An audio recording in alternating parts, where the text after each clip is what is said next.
Hey, what's up, everybody? This is DJ Keel, and today I want to talk about censorship. Yeah, I like doing these kind of videos. I think they're more intimate and it's more open to. This is one of those things where I think people get really passionate about it, and I think that obviously there should be some kind of not necessarily rules, but as a society, we can't just have utter chaos and whatever you want goes. But when it comes to music and censorship, I think that we get into these weird, tricky situations that are difficult to solve. For me personally, because I love rap music and I grew up on it, these kind of topics have been going on in the rap world for a long time. When I was a kid, you had Two Live Crew as the worst thing of all time. And then now Cardi B and Meg the Stallion and City Girls, whatever, they're basically saying what Two Live Crew did in 1990 or whatever, whenever that album came out, 1992, whatever. But the difference is the time has passed and society has changed about what is okay and what is not okay. I always feel like when it comes down to censorship, censorship is a thing about a moment, and it seems to be that it has a lot of emotions attached to it and not necessarily logic or reason. I'm a logic reason based person. When I look at something, it has to make sense to me and it's got to be consistent. If there's a rule for one thing, it's got to be a rule for everything, or you can't have that rule. And I demand consistency whenever I look at this kind of stuff. I'm burying the lead here. So there's a rapper, his name is YG, and he's made some he has a rap song, and I'm not gonna name the song in this pop in the cast, but he has a song and he made some derogatory statements towards Asian people about robbing them and that kind of stuff. Large corporations are like, oh, this got to go. I personally don't condone what he said at all. I don't pretend like I condone what he said.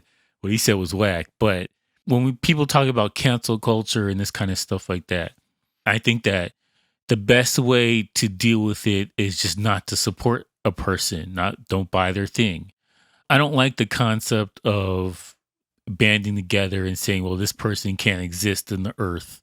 They can't use PayPal. They can't use iTunes. They can't, you know what I'm saying? Like, that doesn't seem like a solution. You're just driving this kind of attitude underground.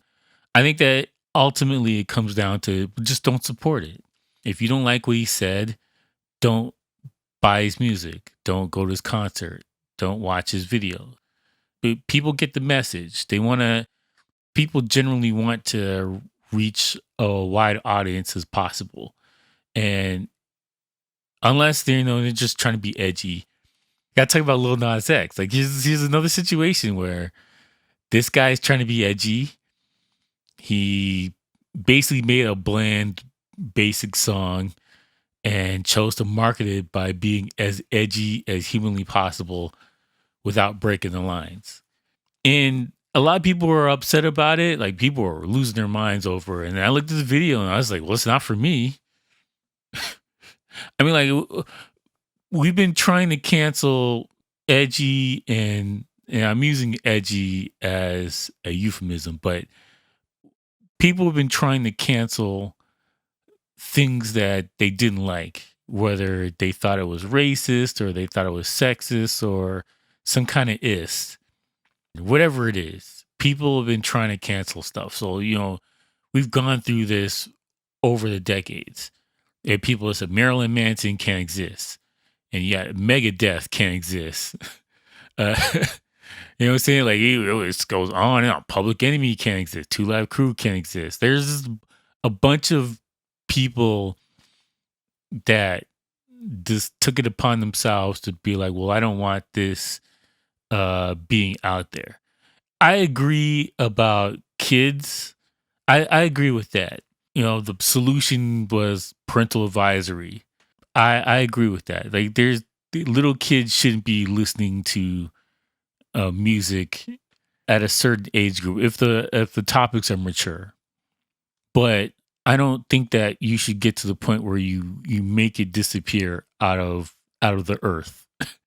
I think that this is it's I am all about the pointing out the slippery slopes, and this is one of those things that it doesn't get better.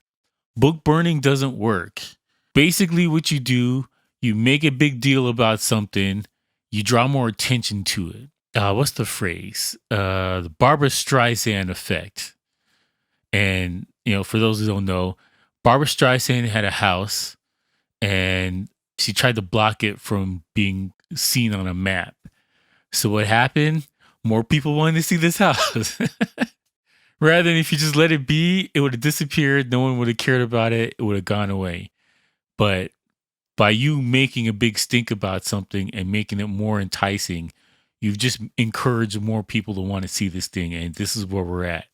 When I look at the Lil Nas X thing, I think it was a bland song. I gotta be honest. It wasn't memorable. If anything, you remember the video more than the song, which is terrible for the song because you want the song to at least be catchy or to at least draw emotions or whatever. Like you want people to remember the song. Like which is ironic because he has like a Say My Name or something like that. I forgot the song. See, this is the thing. I already forgot about the song. I don't know what the melody is. I can't remember the lyrics. I do remember the pole dancing. And so how many times am I going to watch this video? Once. Forever. I am never going to play that video again, ever in my lifetime. I'm never going to see this thing again. So these kind of things work themselves out is what I'm trying to say. For YG, he said something people didn't like. Just don't buy his music. Problem solved. For Lil Nas X, he made a video that people didn't like. You drew a bunch of attention to it, but it's just slowly going to disappear and no one's going to remember it. And problem solved. And that's always been the best way to fix this thing is just to ignore it. If somebody's trolling or somebody's trying to be offensive on a purpose just to get clicks and views, ignore it. It goes away. They need your energy to make this thing into a thing. The second you give it your energy, it blows up and gets bigger and bigger. If you just push this thing out of your mind, it goes away. And that's my answer to all of this stuff. Just let it go away. Anyways, you know what? Let me know what you guys think about this. If you want to support the channel, you can buy something from my t-shirt shop, teespring.com, DJ Keo store. Link is in the description as always. And I thank you for watching and peace out, bitches.